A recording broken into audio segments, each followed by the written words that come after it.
Marketeers. Marketeers. Jumpa lagi bersama saya Priscilla Putri Elizabeth dan rekan saya Bianca Astira dalam program Marketeers This Week. Seperti episode Marketeers This Week sebelumnya, kami akan membacakan 5 berita terhangat sepekan belakang yang ada di portal marketeers.com. Jadi langsung aja kita masuk ke berita pertama ya Marketeers. Masuk ke berita pertama, bantu merek ciptakan CX, Dentsu Indonesia datangkan Markel. Pertarungan memperebutkan konsumen semakin ketat, apalagi saat ini konsumen semakin cerdas dan mudah berpindah merek. Dentsu International Indonesia melihat ini sebagai peluang membantu para merek menjaga dan mengelola konsumen lewat customer experience. Untuk itu, perusahaan jaringan periklanan terbesar di negara ini menghadirkan Markel di Indonesia. Markel merupakan perusahaan Customer Experience Management atau CXM berbasis data terkemuka yang mendorong strategi pemasaran people base. Membantu merek dalam menciptakan keunggulan kompetitif lewat hyper-personal experience di seluruh platform dan perangkat. Markel akan bergerak bersama 30 ahli termasuk data scientist, engineer, developer, dan konsultan yang dibangun untuk memberikan sentuhan baru dalam customer journey di Indonesia. Memperkuat customer experience melalui konsultansi X, transformasi digital, dan transformasi data. Masuk ke berita kedua, cara optimalkan transaksi di musim belanja dengan TikTok. TikTok sebagai platform distribusi video singkat memiliki komunitas yang dapat mendukung brand memasarkan produknya, terutama selama periode festival belanja atau mega sales. TikTok menandai mega sales sebagai momentum penting bagi brand untuk meningkatkan transaksi mereka. Misalnya dengan cara menghadirkan promosi spesial pada tanggal kembar hingga diskon di akhir tahun. Berdasarkan survei TikTok terhadap pengguna di Asia Tenggara, sebanyak 63% pengguna di Indonesia mengaku lebih banyak berbelanja pada momentum mega sales. Presentasi ini menunjukkan kecenderungan tertinggi dibandingkan negara tetangga lainnya. TikTok juga melihat adanya interaksi antara brand dan pengguna yang menghibur dan kreatif. Fenomena ini dikenal dengan shoppertainment, yaitu strategi pemasar yang menggabungkan aktivitas belanja, hiburan, dan penemuan konten atau informasi baru. Formula ini dianggap cocok untuk merangkul pelanggan pada masa mega sales, terlebih lagi di situasi pandemi saat ini.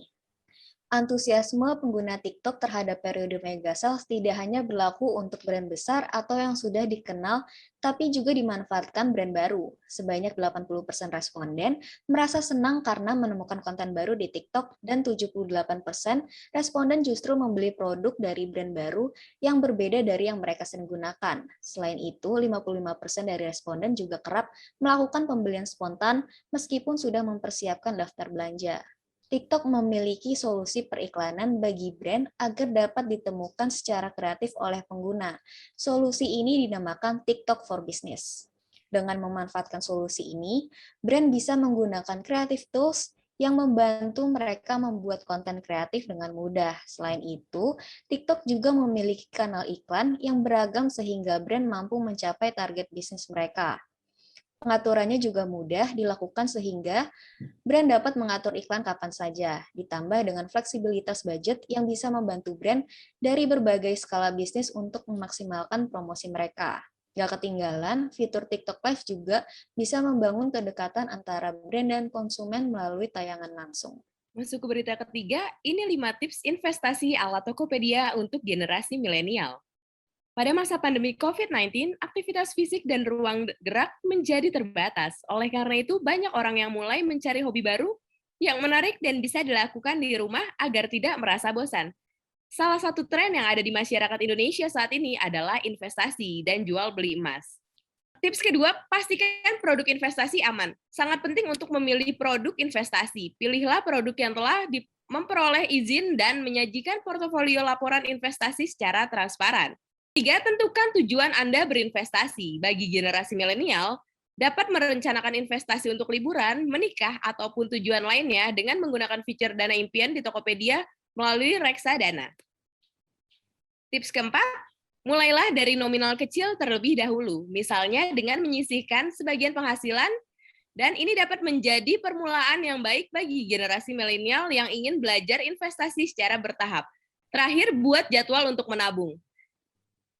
Marisa menyarankan masyarakat terutama generasi milenial untuk memanfaatkan fitur langganan di Tokopedia Emas agar investasi bisa rutin dilakukan sesuai jadwal yang masyarakat tentukan. Sedangkan untuk fitur langganan di Tokopedia Reksadana memungkinkan pengguna untuk mencapai target investasi dengan menentukan nominal dan jadwal investasi.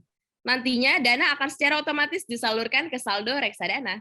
Baik, berita keempat saat Harbolnas, pembeli impulsif meningkat drastis.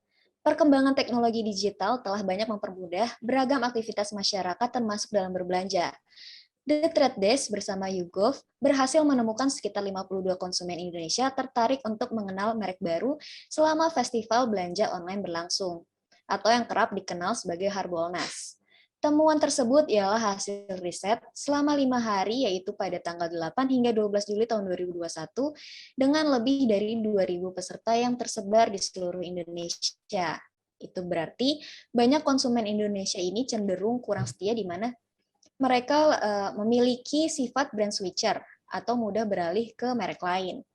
Menurut Florencia Eka, selaku Country Manager The Trade Desk di Indonesia menegaskan, rendahnya loyalitas konsumen pada fenomena ini dapat menjadi peluang bagi merek dan para pengiklan untuk mengembangkan strategi agar mampu menjangkau dan mempengaruhi pembelanja online.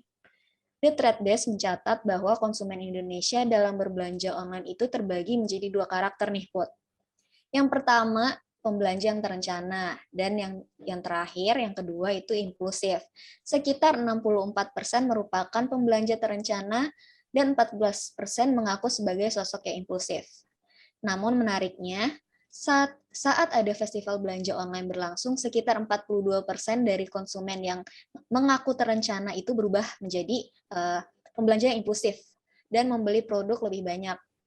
Hal tersebut terlihat peningkatan porsi perbelanjaan impulsif sekitar 2 kali lipat selama festival belanja online berlangsung.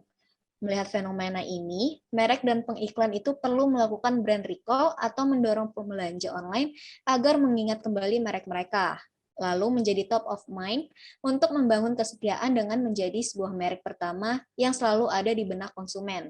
Sementara kepada konsumen yang sudah ada, merek perlu melampaui pemasaran dengan membangun ekuitas agar semakin loyal. Nah, kalau sendiri jadi pembelanja apa nih, Put? Terencana atau impulsif? Impulsif sih gue. Udah berencana tapi tetap aja kalau ada diskonan langsung diborong semua.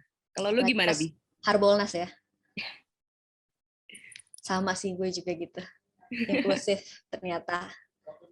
Gue juga cewek nggak bisa tahan kalau ada Harbolnas ya kan? MBR. Oke, aku masuk ke berita kelima. Mini luncurkan 8 varian baru di Indonesia secara serentak. Mini Indonesia meluncurkan generasi keempat dari lini produk terbaru Mini di Indonesia. Total ada 8 varian yang meluncur pada 20 Agustus 2021. Menariknya, semua varian tersebut hadir dengan desain dan teknologi terbaru. Kedelapan varian tersebut antara lain, yaitu Mini 3 Doors, Mini 5 Doors, Mini Cabrio, dan Mini John Cooperworth yang tersedia dalam varian Mini John Cooperworth 3 Door and Mini John Cooperworth Cabrio. Kedelapan varian baru dari Mini tentunya menghadirkan spesifikasi, desain, dan teknologi yang lebih tinggi di kelasnya hingga membuatnya tampak semakin menonjol sebagai premium urban car. Serangkaian inovasi pada bagian eksterior yang dihadirkan oleh Mini pada 8 varian terbarunya yang meliputi Mini 3 Doors, Mini 5 Doors, dan Mini Cabrio diantaranya.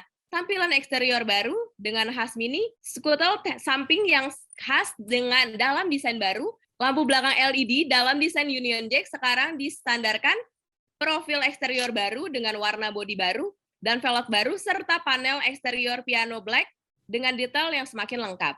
Sedangkan rombakan pada bagian interior antara lain permukaan interior dan desain baru pada kisi-kisi AC, lalu lingkar setir yang didesain ulang, modern, trispoke, layar sentuh instrumen multifunction dengan layar berwarna 5 inci, dan masih banyak lagi. Untuk harga dari varian Mini Cooper 3 Doors dan 5 Door, dengan mesin 3 silinder dibanderol mulai dari 600 jutaan off the road, sedangkan varian Mini Cooper Cabrio bermesin 3 silinder mulai dari 700 jutaan off the road. Untuk varian tertinggi yaitu Mini John Cooperworth Cabrio dengan mesin 4 silinder dan Mini Twin Powder Turbo teknologi yang dibanderol dengan dari harga kurang dari 1 miliar. Nah, itulah tadi kelima berita terhangat sepekan terakhir yang sudah kami himpun dari portal marketeers.com. Saksikan terus Marketers This Week setiap hari Jumat hanya di Marketers TV. Dan jangan lupa untuk menyalakan loncengnya, subscribe, like, dan juga komen. Saya Priscilla Putri Elizabeth dan Dian Kastira. pamit undur diri dan sampai jumpa. Sampai jumpa.